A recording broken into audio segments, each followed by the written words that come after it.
is second in a series of historical documentation. Sitting here with Wayne Arner, Luster's brother Wayne, and our videographer is Scott Olson, and I'm Ron Byerly, the Director General here. And we're talking about the old days at Rocky Mountain Consistory. And Wayne's got a lot of history and information about Rocky Mountain Consistory that we would like to capture on digital format for future generations. As you know, we've talked in other series that there's now one consistory in the Denver area. It's called the Denver Consistory. But not too many years ago, there were two. One was the Rocky Mountain Consistory and was the Colorado Consistory. Mm-hmm. Wayne's sitting here talking to me about the great old Rocky Mountain Consistory. Wayne, tell me what you really liked about that Rocky Mountain Consistory. Well, I really liked it because it was different. The two consistories had a different personality altogether. Yeah. And Rocky Mountain was it drew from all over the northern part of Colorado. Uh-huh. Rocky Mountain, the Colorado Consistory was primarily concerned with the Denver area. Oh. It did not,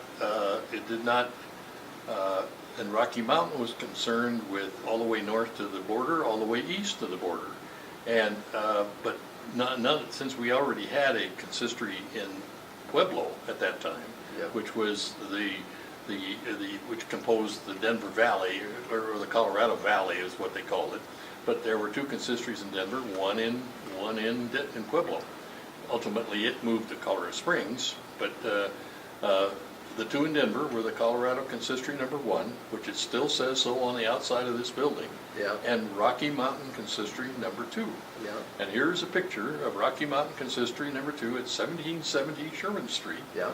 And the building is still standing there today. Now, this picture is really a good one because it shows the building as it was about 1930. Yeah. I mean, I've looked at the cars in the picture, and I pretty much determined that they're about 19. This picture is about 1930. Sure. But at that time, the consistory had a very large membership, and in fact, it became the social center for a lot of lodges in the Denver area because the Colorado Consistory did not have a dance floor. If you really look at the consistory today, they've covered the dining room with carpet, but it used to be the dance floor, but you had to move all the tables out of the way so you could dance. Well, at Rocky Mountain Consistory, they had a premier dance floor, a 2-story ballroom. Yes, I remember that. And a Christmas dance at that place, with decorated for Christmas, was really a great memory because they would bring in some big name bands to play in the bandstand in the east. And then when you had a break about 10 o'clock, you went down to the dining room on the first floor and had ice cream and cake, and yeah, then come back and danced until midnight. Is that right? And never happened at the Colorado Consistory because it was too much trouble. Yeah. You know? Yeah. So the Rocky Mountain Consistory was kind of a fun place. Fun place to be. It's a fun place to be. You brought us a bunch of information about the old Rocky Mountain Consistory. And, you know, as a kid, when I was at the Rocky Mountain Consistory, you may remember this ballroom. They would turn it into the dining hall during the reunions. Yes, they did. And these tables would be long, I remember, and there would be, oh my gosh, we'd have 400 or 500 guys down there. Well, I think you have to realize that in the, you know, we had some big classes over there. Yeah. I mean, after World War I, when the consistory was, see, both these two consistories came into being in 1918, and there were so many members that they really needed to have two consistories. Yeah. And that at the time there were probably somewhere in the neighborhood of probably about 29,000 Scottish Rite Masons between the two consistories in 1920. Wow. I mean, that's a lot of people. That is a lot of people. And even up until 1921, 1991, we had 4,996 members at the at Rocky Mountain. As we looked through your history here a few minutes ago, you were telling me some of that. Tell the Scott and everybody that's watching today, tell them a little bit about the numbers that you had, the number of people, members, the money, the amount we had, and that sort of Well, thing. see, one of the things that a lot of people talked about Rocky Mountain, they didn't have any money. Yeah. Well, that's not true, because I have right in front of me here the summary of the investments by bank, and I would bore you not with how many different banks or who, but I would say that the total was $448,454 in the balance. In other words, that's with all bills paid at the end of December 31. And this was the decision that was put before Klein Connect, our sovereign, our Grand Commander, Sure. to make the decision. Well, Lloyd Jamerson, who is a personal representative, in April 21st of '92, he sent a letter to all members of Rocky Mountain Consistory, and he says, it become increasingly apparent that Rocky Mountain Consistory will not be able to maintain its present independent existence. The need to house both Denver consistories in one building is evident for a variety of reasons. By way of comparison, on July 27, 1964, Rocky Mountain Consistory had 6,753 members. On December 1991, 4,996 members, a loss of 1,757 members. The November 64 class had 120 candidates. The November 65 class had 150. May of 1987, 38 candidates. November 87, 50 candidates. May of 1991, 29 candidates. November 91, 10 candidates. It's apparent, you see, and this is the thing I think was really the key, that there were not enough candidates to maintain two consistories. Right. There was nothing, masonry was declining, and the number of candidates available to divide them between two consistories, and they were both aggressively recruiting. Seeking members. They were yeah. seeking, Yeah. they were, Sure. as I said before, at Colorado, that at South Denver 93, what was the first thing you saw in being made a Master Mason? Was the Colorado Consistory petition. Yeah, Yeah. that's right. And one of the things is that all Denver Scottish Rite bodies in one building would cut in half the maintenance and administrative costs, and I think that's a valid point too. Sure. Because realistically, the Rocky Mountain Consistory building, which had been built in 1908, had considerably more wear and tear on it than the Colorado Consistory, and both of them had high maintenance costs.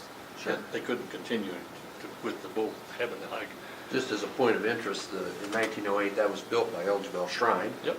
And the shrine met there until 1929, when they moved out to their building out there at, out at Will's Case out in that area. Mhm. At 50th and Lowell, I think it was, or 50th out there in that area. But it was a neat old building. I remember that old elevator.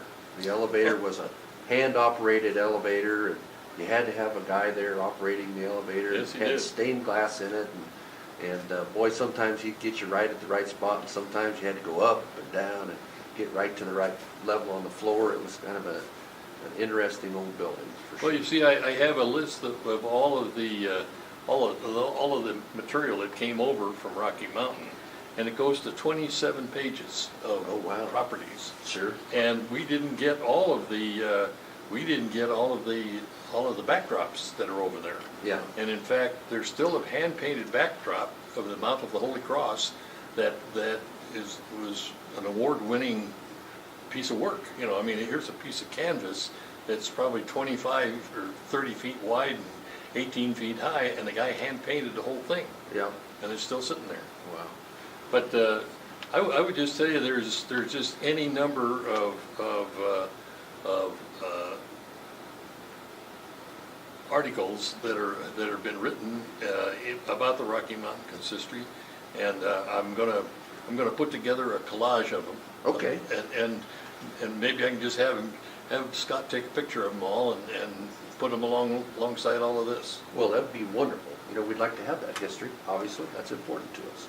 Well, See, here's a thing from the Rocky Mountain News, and it says that the building was built in 1906. Well, it wasn't. It was built in 1908. of course, yeah. of But course. there was a lady by the name of Frances Melrose that wrote this article. And of course, one thing we need to talk about is that we sold the building, we, the Scottish Rite Masons, sold the building to a colored group of actors called the Eulyptians. Uh-huh. And what happened there is that they thought that they could really do something with the building, and they couldn't afford it. Right. They lost the building, couldn't make the payments on it, and it went to the bank, and it went through several different hands. Well, today, the building is sitting there on the National Historic Site, the National Site of Historic Buildings. You can't touch it. Right. You can't do anything to it. Who owns it, do you know? Well, an architect who decided that he wanted to build, there's an architectural plan that he wants to build another building over the top of this building and go down to this, and then a high rise on top of this building, just leaving this there by itself. And the city and county of Denver says, not on your lifetime. So he owns the building, Yeah. and he can't sell it, and they rent it occasionally for meetings. That's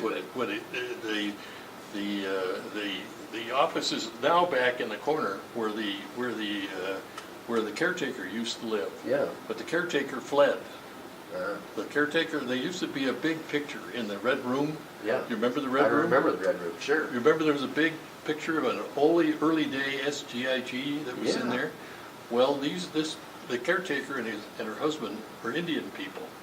And they came in one night and they'd had a few, and they locked the door, and they were going back through the kitchen, well, you gotta go through the Red Room and then go Yeah, of course, I know through the that. dining room and then Yeah. into the kitchen and then into their apartment. Sure. Well, they got in there, they something or other caught their attention, and they looked up at that portrait and it was moving.